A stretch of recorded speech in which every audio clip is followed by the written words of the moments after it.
الحمد لله نحمده ونستعينه ونستغفره ونؤمن به ونتوكل عليه ونعوذ بالله من شرور أنفسنا ومن سيئات أعمالنا من يهد الله فلا مضل له ومن يضلل فلا هادي له ونشهد أن لا إله إلا الله ونشهد أن سيدنا وسندنا ومولانا محمد عبده ورسوله صلى الله تعالى عليه وعلى آله وأصحابه أجمعين أما بعد فأعوذ بالله من الشيطان الرجيم بسم الله الرحمن الرحيم والذين جاهدوا فينا لنهدينهم سبلنا وإن الله لمع المحسنين وقال رسول الله صلى الله عليه وسلم حين دخل رجب اللهم بارك لنا في رجب وشعبان وبلغنا رمضان أو كما قال عليه الصلاة والسلام। উপস্থিতি মানি ভাইরা, এখন আর ওয়াজ করার সময় নেই। রাত্র অনেক হয়ে গেছে, আপনারা দীর্ঘক্ষণ পর্যন্ত ঠান্ডা শীতের মধ্যে বসে আছেন। অল্প সময় কথা বলেই অতি শীঘ্র দোয়া করে দেব ইনশাআল্লাহ। বেশি রাত্র পর্যন্ত বয়ান করলে ফজরের নামাজের সমস্যা হয়। আগে আগে ঘুমায় পড়লে ফজরে উঠা যায়, রাত্রে উঠা যায়। আপনাদের এখানে যে মাহফিল হচ্ছে, এই মাহফিলের উদ্দেশ্য হইল আপনাদের সামনে একটা মাদ্রাসা হচ্ছে, ঠিক কিনা? এই মাদ্রাসাকে কেন্দ্র করে আজকে এই মাহফিল। যেখানে মাদ্রাসা থাকবে ওখানে আল্লাহ তাআলা আসমান থেকে রহমত নাজিল করে। যেখানে কোরআনে হাফেজ হবে, যেখানে আলেমে দ্বীন পয়দা হবে, যেখানে রাত্রে কোরআন তেলাওয়াত করা হবে, ওখানে আল্লাহ তাআলা রহমতকে বৃষ্টির মতো বর্ষণ করতে থাকে। আমরা তো রাত্রে ঘুমায় থাকি। আপনি একটা মাদ্রাসায় গিয়ে দেখেন, হেফজখানার ছোট্ট ছোট্ট বালকেরা, ছোট্ট ছোট্ট বাচ্চারা আল্লাহর কালাম কোরআন শরীফ তেলাওয়াত করা শুরু করছে। ফজরের আগ থেকে তারা কোরআন পড়তেছে, আল্লাহর আরশের সাথে ডাইরেক্ট সম্পর্ক হইতেছে। আর আল্লাহ তাআলা আল্লাহর পক্ষ থেকে খাস রহমত নাজিল করে। এখন আপনি বলবেন রহমত তো মাদ্রাসায় নাজিল হবে, আমাদের গ্রামে আসবে কেমনে? বলে না না, এই যে আজকে লাইট জ্বালানো হয়েছে, ফ্যান চালানো হয়েছে, এটা তো বক্তার জন্য। কিন্তু আপনারা কি লাইটের আলো পান কি পান না? কেন পান? এক বক্তার উসিলায় সবাই পায়। বিয়ে করে একজন জামাই মিয়া, শুধু জামাই মিয়া কি একাই খায় না, যারা যায় সবাই খায়? জামাইয়ের উসিলায় সবাই খায়। এক মাদ্রাসার উসিলায় আল্লাহ চাহে তো পুরা গ্রামের মধ্যে রহমত নাজিল হবে, পুরা গ্রামের মধ্যে বরকত নাজিল হবে। আপনাদের উচিত এই মাদ্রাসাকে সহযোগিতা করা, এই মাদ্রাসাকে ছাত্র দেওয়া, এই মাদ্রাসার মধ্যে নিজের ছেলে মেয়ে, নিজের আত্মীয় স্বজন, নাতি পুতিকে দিয়ে সাহায্য করা।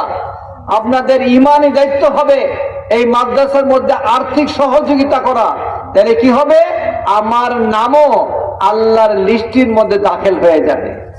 যদি আপনার নাম মাইক দিয়ে প্রচার করা হবে না, যদি আপনার নাম পোস্টারে লেখা হবে না, কিন্তু আমি কসম করে বলতেছি, যারা কওমি মাদ্রাসা প্রতিষ্ঠা করে, সহযোগিতা করে, পরামর্শ দেয়, টাকা পয়সা দেয়, তাদের নাম পোস্টারে লেখা থাকে না, আল্লাহর পোস্টারে তাদের নাম লেখা হয়ে যায়।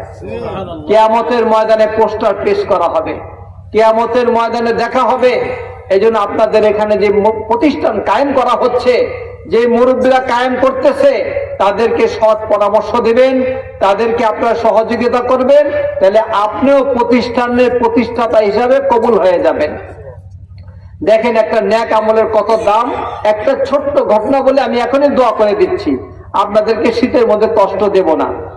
একটা নেক আমলের কত দাম। ইমাম বুখারী রাহমাতুল্লাহ আলাইহি উনি ওনার বুখারী শরীফের মধ্যে আসছেন, কথাটা নিয়ে আসছেন। 3 বন্ধু অথবা 3 ব্যবসায়ী অথবা ইমাম থেকে ইমানকে বাঁচাইতে চায় এমন 3 ব্যক্তি রাস্তায় বের হয়েছে। হঠাৎ করে ঝড় বৃষ্টি, এমন ঝড় যে উঠায় নিয়ে যাবে। তারা দৌড়ায়া একটা পাহাড়ের নিচে আশ্রয় নিছে, পাহাড়ের গুহার মধ্যে আশ্রয় নিছে। এই বৃষ্টির কারণে, তুফানের কারণে উপর থেকে পাহাড়ের একটা টুকরা এসে ওই পাহাড়ের গর্ত মুখতে বন্ধ করে দিছে। তারা বলতেছে, হায়, বাহিরে ছিলাম তাই তো ভালো, এখন তো পাহাড়ের ভিতরে ঢুকলাম, একটা পাথর আইসা পাহাড়ের মুখকে বন্ধ করে দিল, এখন তো আমাদের মরা ছাড়া কোনো উপায় নাই। 3 জনে মিলে ধাক্কা দিতেছে, কিন্তু পাহাড়ের ওই পাথরকে সরাইতে পারতেছে না।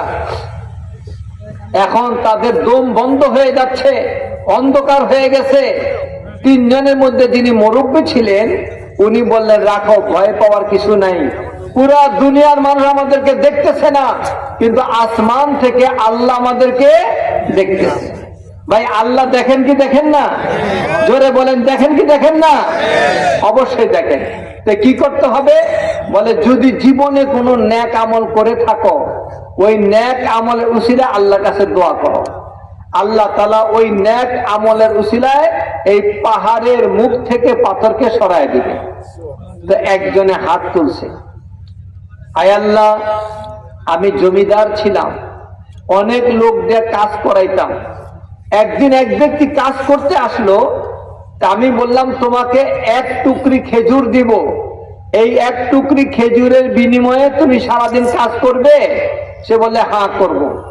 যখন সারাদিন কাজ করলো, তো 1 টুকরি খেজুর তাকে দেওয়া হয়েছে। সে বলে, না, আমার 1 টুকরিতে হবে না, আমাকে বেশি দিতে হবে। সে বলল, তোমার সাথে কথাই হয়েছে 1 টুকরি। তো ওই মজদুর, কাম করনেওয়ালা, সে খেজুর না নিয়ে রাগ করে বিদায় নিছে। কিন্তু মালিক ওই খেজুরটাকে নষ্ট করে নাই, তার নামে খেজুর বরাদ্দ দিয়ে ওই খেজুর দিয়ে একটা ছাগল কিনেছে। ওই ছাগলের বাচ্চা হয়েছে, ওই বাচ্চাগুলা সে পালছে, ওই বাচ্চার আরো বাচ্চা হয়েছে। এইভাবে করতে করতে কয়েক বছর পর্যন্ত ছাগল থেকে গরু হয়েছে, গরু থেকে আরো পশু হয়েছে, খেত খামার হয়েছে, বিশাল সম্পত্তি। আমি সংক্ষিপ্ত বলতেছি। দোয়ার মধ্যে বলতেছে, আল্লাহ, ওই লোক মজদুর আমর আসছে কয়েক বছর পরে, বলে, হুজুর, আমি যে 1 টুকরি খেজুর পাইতাম আমাকে দিয়ে দেন, আমি এখন অসহায়, আমি গরিব হয়ে গেছি। বলে, তোমার 1 টুকরি খেজুরের 1 টুকরি নাই, ডান দিকে তাকায় দেখো, এই বিশাল ছাগল, এই বিশাল বহর গরু, এই জায়গা জমি সব তোমার। কেন? বলে, আমি ওই 1 টুকরি খেজুর দিয়ে পালতে পালতে, চেষ্টা করতে করতে তোমার নামে আমি বিশাল সম্পত্তি করে দিছি। আমি আল্লাহকে ভয় করি, এই জন্য তোমার সম্পত্তি আমি গ্রাস করি নাই, তোমার সম্পত্তি আমি জব্দ করি নাই। তুমি যদি চাও এই সব সম্পত্তি তোমার নামে লিখে নিয়ে যাও। হুজুর, আপনি কি আমার লাগে ঠাট্টা করেন? কয়, না, আমি মস্কারা ঠাট্টা করি না, আমি আল্লাহকে ভয় করি, এই জন্য আমি সব সম্পত্তি তোমার নামে লিখে দিলাম। ওই লোক লিখে নিয়ে তার সম্পত্তি নিয়ে উনি বিদায় নিলেন।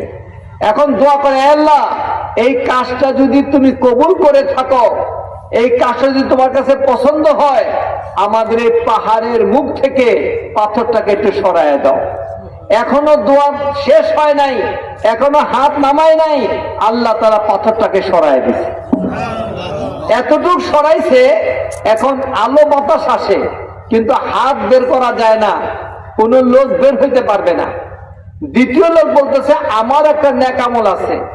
এই জন্য ভাইরা আমার, একটা কওমি মাদ্রাসা, একটা আলেম পয়দা হওয়া এই জাতির জন্য, এলাকার জন্য, গ্রামের জন্য রহমত।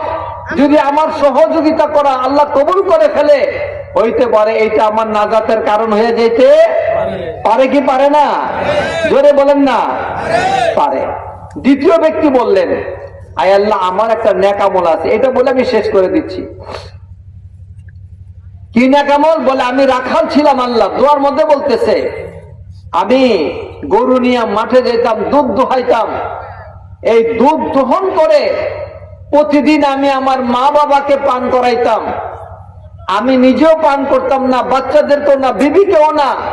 আমি আমার বুড়া মা বাবাকে আগে খাওয়াইতাম, পরে আমি খাইতাম। 30 বছর পর্যন্ত আমি এই আমল করেছি। দুধ দোহানোর পরে আগে আমি আমার মা বাবাকে দিয়েছি, পরে আমি নিজে খেয়েছি। একদিনের ঘটনা, দুধ দোহাইতে দেরি হয়ে গেছে, সন্ধ্যা হয়ে গেছে, মা বাবা বুড়া মানুষ অসুস্থ, ঘুমায় গেছে। তা আমি যখন দুধের জগ নিয়াম, দুধের পেয়ালা নিয়ে মা বাবার কাছে গেলাম, দেখলাম মা বাবা ঘুমায় পড়ছে। মনে মনে বললাম, এদিকে দেখেন ভাই, এই মিয়া এদিকে দেখেন, পিছে কি তাকান? কথা শেষ করে দিচ্ছি, পিছে তাকালে তো কথা বুঝবেন না। এখন মা বাবা ঘুমায় গেছে, এখন ঘুমের থেকে ডাক দেওয়া ঠিক হবে না। বুড়া মানুষের ঘুম ভাঙলে আর ঘুম আসে না। মা বাবা ঘুমাক, যদি আমাকে ডাকে আমি কি করব? বলে আমি সারা রাত এই দুধের গ্লাস নিয়ে মা বাবার সামনে দাঁড়াইয়াছিলাম। ফজরের যখন আজান দেয় তখন আমার মা বাবার ঘুম ভাঙছে, তাকায় দেখে আমি দুধের গ্লাস নিয়ে দাঁড়ায় আছি। আমার মা আঁচল দিয়ে আমার জন্য দোয়া করা শুরু করছে। আমার বাবা আসমানে হাত তুলছে, হায় আল্লাহ, আমার যেই সন্তান আমাদেরকে দুধ খাওয়ানোর জন্য সারা রাত্র এখানে দাঁড়িয়েছিল, আয় আল্লাহ তুমি আমার সন্তানকে কবুল করো, তুমি আমার সন্তানকে মাফ করো। আয় আল্লাহ, তোমার কাছে যদি আমার এই আমলটা কবুল হয়ে থাকে, তাহলে তুমি পাহাড়ের মুখ থেকে আমাদের এই পাথরটাকে সরায় দাও। সাথে সাথে আল্লাহ তাআলা পাথরকে সরায় দিছে। এতটুকু সরাইছে, এখন হাত বের করা যায়, কিন্তু কোনো মানুষ বের হইতে পারে না। তৃতীয় ব্যক্তি শেষ, ঘটনাও শেষ। ওই ব্যক্তি বলল, আল্লাহ আমার একটা আমল আছে। সেটা কি? তুমি যে আল্লাহ কবুল করে থাকো। বলে, আল্লাহ দুনিয়াতে এমন কোন গুনাহ নাই যে আমি যেই গুনাহ করি নাই, কিন্তু একটা মেয়ের প্রতি আমার আকর্ষণ ছিল। সুন্দরী রমণী, এলাকার মধ্যে সবচেয়ে সুন্দর। এই মেয়েকে আমি কিভাবে পাবো? অনেক ছলে বলে কৌশলে তাকে পাই না। একবার তার বাবা মারা গেল, মেয়ের বাবা মারা গেল। মেয়ের বাবা মারা যাওয়ার কারণে কামাই রুজি করার কেউ নাই। ছোট ছোট ভাই বোনের চেহারার দিকে তাকিয়ে ওই মেয়েটা ঘর থেকে কাজ করার জন্য বের হয়েছে। বের হওয়ার পরে ওই লোকের ফান্দে আইসে গেছে। তাকে 1 লক্ষ টাকা দিছে, তোমাকে 1 লক্ষ টাকা দিলাম, আমার মনোবাঞ্ছনা পুরা করতে হবে, আমি যা বলবো তাই করবে। মেয়েটা কিছুই বলে নাই। যখন ঘরে নিয়ে গেছে, দরজা জানলা বন্ধ করে দিছে। এখন তার সাথে গুনাহ করবে। মেয়ে বলতেছে, দেখো, দেখতেছে। বলে, কে দেখতেছে? বলে, দেখো যুবক, দুনিয়ার কেউ দেখতেছে না, একমাত্র আল্লাহ দেখতেছে। আল্লাহ দেখেন না? মেয়ে বলতেছে, আমি আসছি, আমার বাবা মারা যাওয়ার কারণে ছোট ছোট ভাই বোনদের মুখের দিকে তাকিয়ে আমি আজকে টাকার জন্য বের হয়েছি। আমি কোনোদিন গুনার কাজ করি নাই, আমি নেককার মহিলা। যুবক, আল্লাহকে ভয় করো, আল্লাহকে ভয় করো, নতুবা আল্লাহর পক্ষ থেকে তোমার পাকড়াও আসবে। দোয়ার মধ্যে বলছে, আল্লাহ, তখন আমি তওবা করেছিলাম, আমি আর কোনোদিন গুনাহ করব না। আর ওই মেয়ের থেকে 1 লক্ষ টাকা আমি নেই নাই, তাকে দিয়ে দিছি, তওবাও করছি, গুনাহ করি নাই। আয় আল্লাহ, এই আমলটা যদি তুমি কবুল করে থাকো, পরিপূর্ণভাবে এই পাথরটাকে পাহাড়ের মুখ থেকে সরায় দাও। এখনো দোয়া শেষ হয় নাই, এরই মধ্যে পরিপূর্ণভাবে আল্লাহ তাআলা ওই পাহাড়ের মুখ থেকে পাথরটাকে সরায় দিয়েছে। আমি যুবক ভাইদেরকে বলবো, যাদের মা বাবা আছে, মা বাবার খেদমত করো, মা বাবার থেকে দোয়া নাও, মা বাবার মনের আশা পুরা করো। তোমার দিন দুনিয়া আখেরাত আল্লাহ পাক তোমাকে কামিয়াব করে দিবে। আর যুবকদেরকে আরো বলবো, গুনাহ করার সামানা হাতে হাতে, গুনাহ থেকে বাঁচা দরকার, নেক আমল করা দরকার। দুনিয়াতে বেশি বেশি নেক আমল করে যাও, আখেরাতে তোমার জন্য কামিয়াবির কারণ হবে। নেক আমল করার রাস্তা হলো, বর্তমান যে মাদ্রাসা কায়েম হয়েছে, মসজিদ আছে, মসজিদ মাদ্রাসার খেদমত করেন। আপনার আত্মীয়র মধ্যে থেকে একজনকে হাফেজে কোরআন বানান, একজনকে আলেমে দ্বীন বানান। দেখবেন ইনশাআল্লাহ বংশের মধ্যে দোয়া হবে। এই মাদ্রাসা যতদিন থাকবে, এই ছাত্ররা যতদিন থাকবে, এই মাদ্রাসা থেকে একের পর এক ছাত্ররা হাফেজ হবে, আলেম হবে, এদের আবার হাফেজ আলেম হবে, তাদের থেকে আরো হবে। এই সকলের দোয়া আপনারা পাবেন কি পাবেন না? জোরে বলেন, পাবেন কি পাবেন না? অবশ্যই পাবেন। এই মাহফিল আজকে এই মাদ্রাসার উপলক্ষে যারা আপনারা এই মাহফিলে সহযোগিতা করেছেন, যারা পরামর্শ দিয়েছেন, টাকা পয়সা দিয়েছেন, পরিশ্রম করেছেন, সবাইকে শুকরিয়া জানাইতেছি। আল্লাহ তাআলা সকলের পরিশ্রম দানকে কবুল করে নেন। এই জন্য ভাইরা আমার, নেক আমল বাড়াইয়া দেওয়া দরকার। এখন রজব মাস শুরু হয়ে গেছে, 2 মাস পরে রমজান। এই জন্য রমজানের প্রস্তুতি নেওয়া দরকার। ওয়াজ শোনা কোনো জরুরি না, কিন্তু ওয়াজ যা শুনলাম এর উপরে আমল করা জরুরি। যদি ওয়াজ শুনলাম, আমল করলাম না, আর নামাজ পড়লাম না, রোজা রাখলাম না, শুধু ওয়াজ শোনার দ্বারা কি হবে? এই জন্য আমরা নিয়ত করতে পারি না, এখন থেকে আমরা 5 ওয়াক্ত নামাজ পড়বো ইনশাআল্লাহ। সামনে রমজান মাস আসতে যে আমরা রোজা রাখবো ইনশাআল্লাহ। আল্লাহ তাআলা সবাইকে আমল করার তৌফিক দান করেন। যে মাদ্রাসা কায়েম হয়েছে, এই মাদ্রাসা আল্লাহ কবুল করেন। এই এলাকার থেকে যে সমস্ত মুরব্বিয়ানে কেরাম দুনিয়ার থেকে বিদায় হয়ে গেছে, আল্লাহ তাআলা সবাইকে জান্নাতবাসী করেন।